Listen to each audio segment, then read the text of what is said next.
Welcome back to another episode of Mining Now. We are continuing on with our heavy industry world tour, which has just been a ton of fun. I mean, it's I'm getting paid to get an education.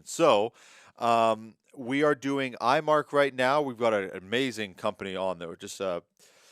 They cover a lot of ground across all industries. They're going to focus on their mining sector. Um, the future is going to be very connected. It's going to be intuitive. Um, and we are all working to try to make it sustainable. So this is probably a company that understands it ahead of most people, certainly than me. So Cyient is going to be our guest. We're going to have their global head of marketing for mining, Pierre Malan. Before that, though, their VP of Communications for Enterprises, Aashu Virmani, is going to be coming on to just sort of give us, because it's such a large company, sort of an overview of the company. So lots to cover. Before we do that, a special thank you to Savanna Equipment, who is our tour sponsor, helping get us all over the world. And our next events are going to be, we're going back to South Africa. We're going to be in Indaba from February 6th to 9th. Those spots are already starting to book up, so let us know if you want to join us there. And then after that, we're going to be February 21st to 23rd. We're going to be in Florida at PowerGen. I've been to that event. It's a great one. So South Africa, then PowerGen in Florida. Let us know if you want to be. And again, thank you to Savanna Equipment. Ashu, welcome to the show. It's great to have you on. I don't think it would do Cyient justice to not sort of. We're going to do it, focus on the mining side, but before we jump into that and get Pierre on to focus on that side, I just want to sort of paint a picture of who the company is, the industries there are, just sort of connect the audience to who Cyient is. Absolutely, and thank you for the opportunity. The way I would describe Cyient to you in layperson terms is that, if you have owned a friend in Australia, and we are in Australia right now, or if you have a friend that uses a hearing aid, or if you have traveled on the London Underground tube, chances are that Cyient has touched your life. We are a 17,000 person company that operates in 10 different industry verticals. I would describe ourselves as a consulting-led engineering, design, and services company. We operate in the 10 verticals that we operate go from, aerospace, rail, mining, energy, utilities, comms, automotive, and so on and so forth. All of these are asset-heavy industries where most of our heavy machinery customers are trying to connect. They're trying to sensorize their assets. They're trying to connect them, and they're trying to monetize and do digital transformation. So that is one of the practices, or that's one of the things Cyient leads. How else to describe it? I mean, we are at the crossroads of IT/OT convergence. What differentiates us from many of the IT firms is that we are squarely focused on the mission-critical communications, the mission-critical technology that matters to the productivity of our customers. And our unique strength, if I were to describe to you, is the deep domain expertise. So we have expertise, there are parts of the Pratt & Whitney aircraft engine that we will build. There is rolling stock for Hitachi Rail and Alstom and Bombardier that, our company builds. We have deep expertise in those 10 different industry verticals. And the spectrum of what we provide goes from silicon to solutions. So as you can see, these, trucks, these heavy machinery, these things don't know how to talk to a 4G or a 5G network. So Cyient builds, IoT systems on chips. So we can innovate at the silicon level, and then we can take it all the way to a consulting and digital transformation. So I would say from silicon to solutions is the Cyient forte, with deep expertise in those 10 industry verticals. And my personal role, I am a comms guy.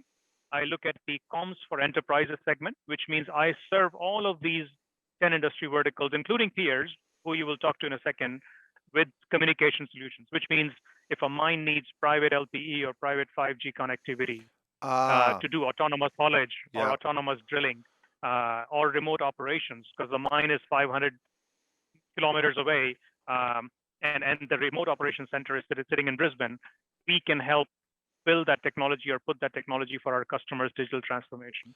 So I hope that gives you some flavor. I mean, of course, we're at a mining conference, so Pierre, my colleague, will tell you a little bit more about what we do in mining per se, but you get a flavor. Okay, so let's give a special thank you to one of our longest sponsors of the show, Savanna Equipment. And I'm actually going to hand it over to Jerrod so that he can give you a little bit more info on Savanna Equipment. Yeah, thank you. Yeah. So I mean, people see them as sponsors, so they'll ask me, kind of who they are, what they are, and just trying to understand the scope of the company. So Savanna Equipment is a mining supply company, and they're delivering on the whole equipment supply chain. So everything from the ore processing to underground mining, open pit. They're in hard rock and placer operations. And what they're doing is they're sourcing equipment from all over the world and then delivering it all over the world. Now, they are a Canadian company, so they're based there, but, let's say, I mean, they're selling entire ore processing plants. So there might be a plant down in Latin America, and there's a new mine that needs that plant in Africa or somewhere in the US. So they're facilitating that entire transactions. But they're also delivering, an individual conveyor or a concentrator or a pump package or just an electrical package. So it really is the whole gambit of the mining equipment supply chain. I actually do have a question. I know you mentioned, they take care of the purchasing, the shipping worldwide. However, if you're looking for a particular mining equipment that they perhaps may not have on hand, can they actually facilitate that for you as well? Yeah, I mean that's a huge part of their business because, and it's if you went on to SavannaEquipment.com, I'm a shameless plug for them, but if you go onto that website, you'll see just this huge array of equipment. So it's easier to think maybe there's like random people just uploading equipment. It's not. They put that equipment on. They're also finding particular pieces of equipment for people from all over the world going to all over the world again. So yes, people, you can reach out to them and contact them, and then they will source that equipment and get it to you as well. Oh, that's great then. Well, then you definitely have to check them out if you're looking for mining equipment. Visit them at savannaequipment.com where you will find more equipment every day. Founded in 1989 in South Africa, the Bloom Burton Engineering Group is a world leader in ventilation, refrigeration, and cooling systems for underground mines. BBE Consulting Canada, created in Greater Sudbury, Ontario, is part of the BBE Group of companies since 2016. Its services include mine ventilation and cooling system modeling, feasibility studies, detailed engineering, procurement and construction management, as well as site ventilation surveys, ventilation audits, and training mentoring for underground mines across all America. You can reach out to BBE Consulting Canada by visiting bbegroup.ca or writing to enquiries@bbegroup.ca. Also, watch out for BBE's upcoming episode on Mining Now. Geograph is Australia's leading manufacturer of enhanced performance mining parts. Geograph designs and manufactures enhanced wear parts to suit major mining machinery from Caterpillar, Komatsu, Hitachi, Liebherr, and more. The Geograph Enhanced Performance range is designed to reduce downtime and operating costs for mine sites and off-site repairers by engineering wear parts to last longer. Geograph challenges you to expect more from yourself and your assets. Visit geograph.com.au for more information or click the link in the video description below. Yeah, I guess I would like you to, if you could expand a little bit of that. So if you're talking about a mine that you're building that communication networks. Now, we've had some really good communication discussions here from Canadian networks. So can you sort of, like from an infrastructure wise, are you talking about you're developing from the chips to which part of the technology are you developing for the customer in that example? Okay, good. So this is how I would describe it. You cannot do any kind of digital transformation or bring the benefits of the digital technology if you can't connect things with the robust networks. And mines typically use choppy connectivity. Previously, they were using Wi-Fi technologies. We are trying to build cellular technology. We're trying to bring cellular technology, private 5G and private LTE, which is robust connectivity. It can connect up to 1 million sensors in a square kilometer area. So what we do, the best way to describe it is like a 3-layer cake. There is sensorize, there is connect, and then there is monetize. What do I mean by each? Sensorizing is the act of taking hard assets. These are drills, these are worker helmets, these are ruggedized tablets, and we make sure that these can connect to the network and talk. And most of our customers in all 10 industry verticals, including mining, have assets that don't know how to connect to a 5G network, for example. And we do the sensorization part, right? The second layer above is the connectivity layer. So we will use a private LTE or private 5G network. We will design, build, plan anything to do with site acquisition, where the tower should go, what is the RF propagation, how many towers will it take to cover a 30 by 40 kilometer mining pit. So we do that connect part. And then the most interesting part is the monetized part, which is the layer above. So we have a team of about, out of the 17,000 people, we have a team of about 2,000 people, which I would call the digital enthusiasts. And these are the digital technology people. They are doing things like predictive analytics, AI and machine learning. They're doing robotic process automation. They're building an IoT platform, gathering data. So a lot of the data work, a lot of the intelligent work to predict failures or to predict if there is a worker safety issue. We write these applications on top of a connected network.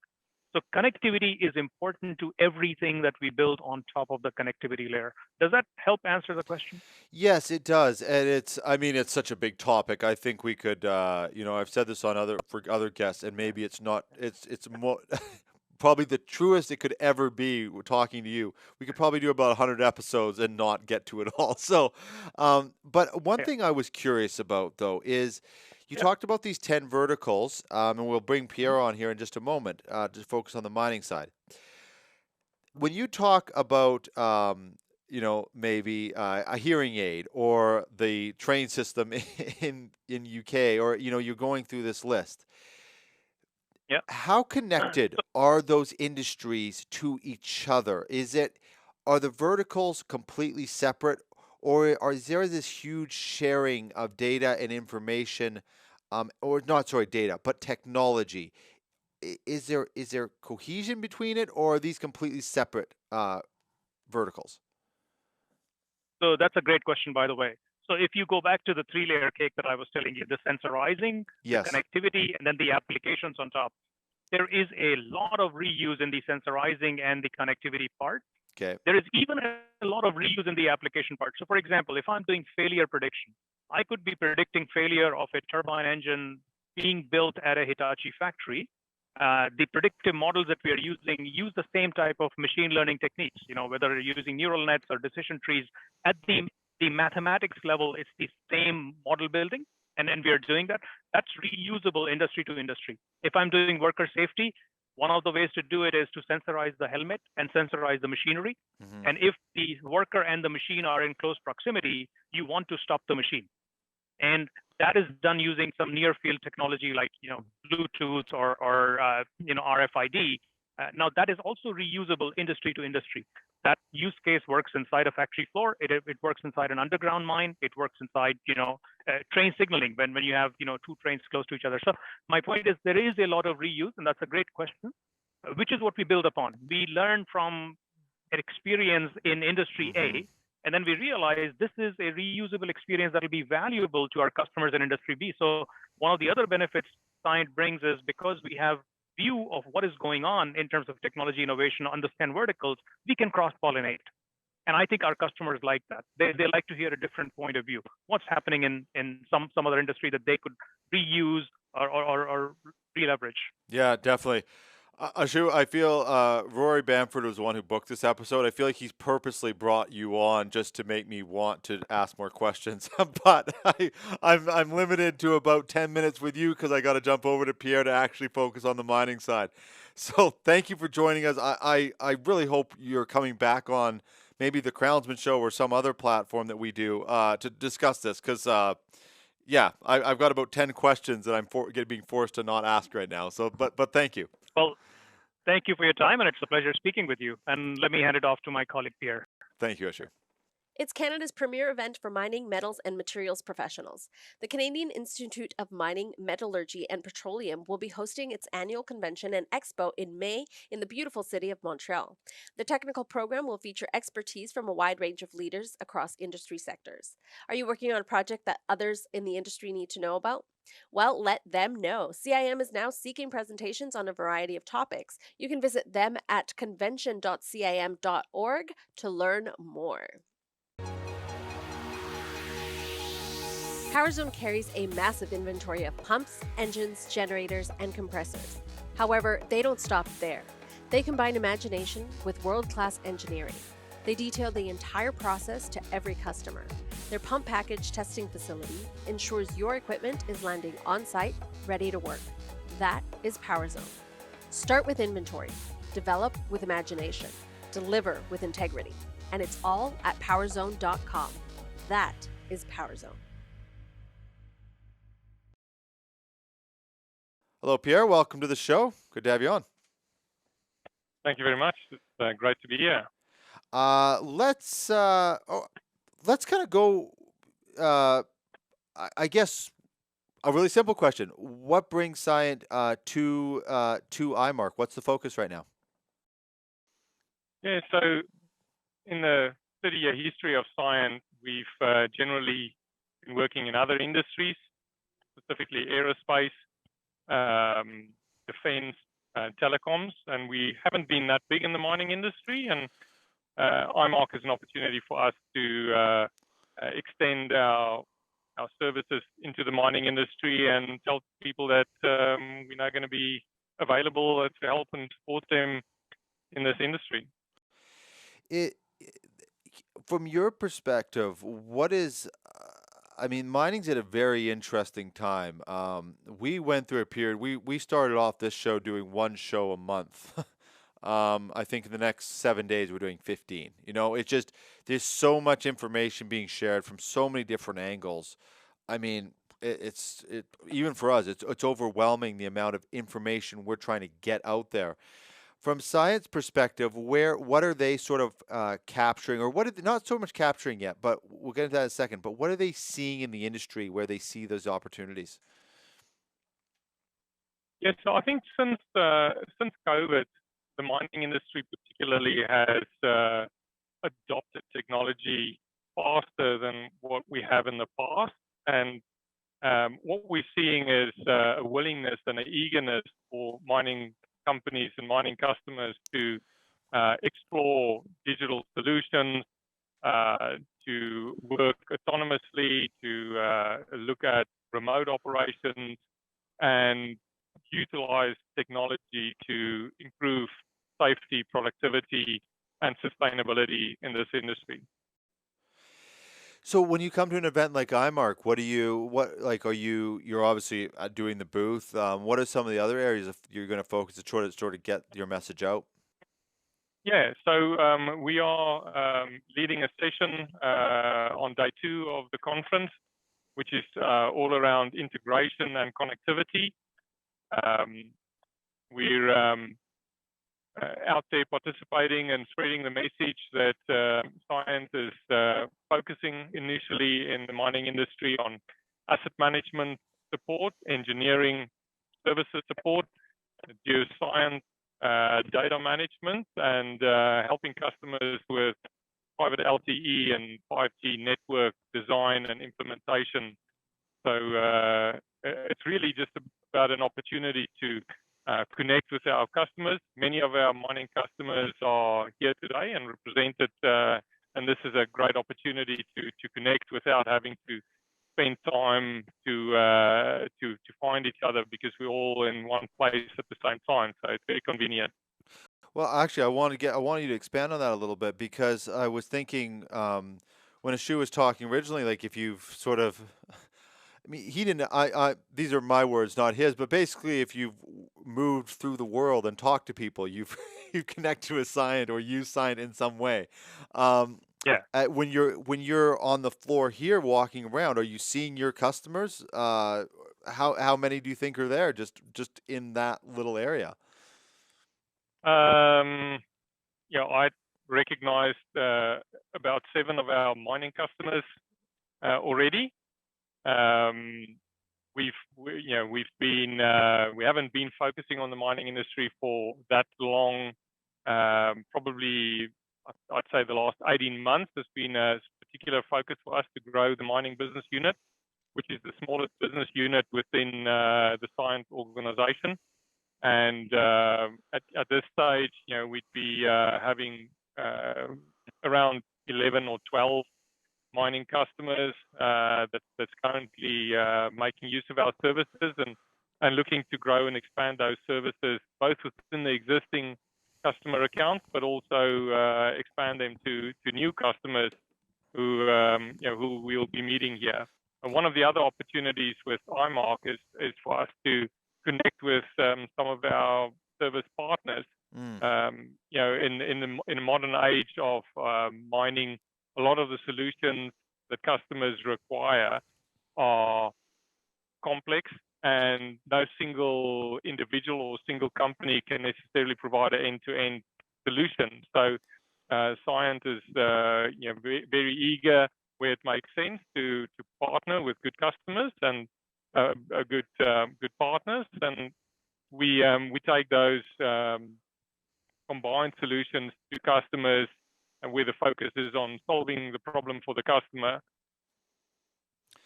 I want to wrap up this interview because I mean, the capabilities of Cyient. I mean, we're not going to cover it in one episode. We've sort of touched on it but I want to go down into a little bit of the culture of the company for a couple of reasons. Obviously, so that the people watching sort of get a feel for it, but also for people that are trying to build businesses. I mean, 17,000 people working for a company is about about 15,900 than most people have. So, when you're coming into this industry, in the mining industry, what do you sort of feel from your perspective? What is the success of the company? Where does it come from? And the ability to move into an industry like the mining. Yeah, so that's a good question. And in our case, we've taken a combined approach to addressing that problem. On the one hand, we're trying to leverage off the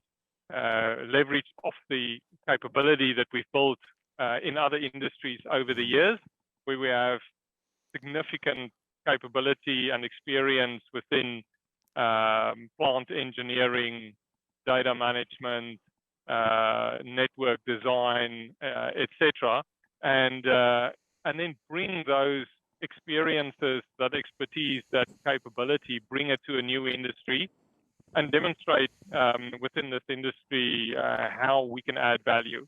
On the other hand, we are involving subject matter experts, domain expertise, people that have been in the mining industry for a long time. I've personally spent 27 years prior to joining Cyient working only for mining companies across Africa and Australia. And I would be relatively typical of a lot of people that we've been bringing on board over the last 18 months to build up our mining business unit. So we try and use people with mining domain expertise that understand the customer need to connect back with the customers. And then it's all about focusing on the value for the client. And I think as long as we maintain focus on value for our customers and they can see that value, I'm confident that we can continue with the growth that we've seen in the last 18 months and can continue to delight and deliver value for our customers as we grow. It's going to be a very exciting time. It's an exciting time for mining. Again, I feel, one episode with Cyient is, it's such a big company. There's just so much we could cover, but we don't get that luxury, on this episode. So I hope you come back. You've, like you said, I think you said saw 7 or 8 at least customers that you already have. I mean, there's so much we could cover, but just thank you for coming on and doing the episode, and I hope we get to do it again. Thank you very much. Thank you, Pierre. Bye-bye. Cheers. Everybody, that we're going to put lots of links. There is a mining specific link to Cyient, so we'll make sure to put that in the description below. So make sure to check them out, and we'll have a link to their LinkedIn, everything like that. This is going to be one of many episodes filmed at iMark, so make sure to subscribe. Again, thank you to Savanna Equipment for helping us get all over the world to do these episodes, and our team that's on the ground right now in iMark. putting it all together and setting up the equipment and doing the lighting and the sound and everything, and then our team here in studio that's making it all run so smoothly. So thank you, and we will see you on the next episode of Mining Now.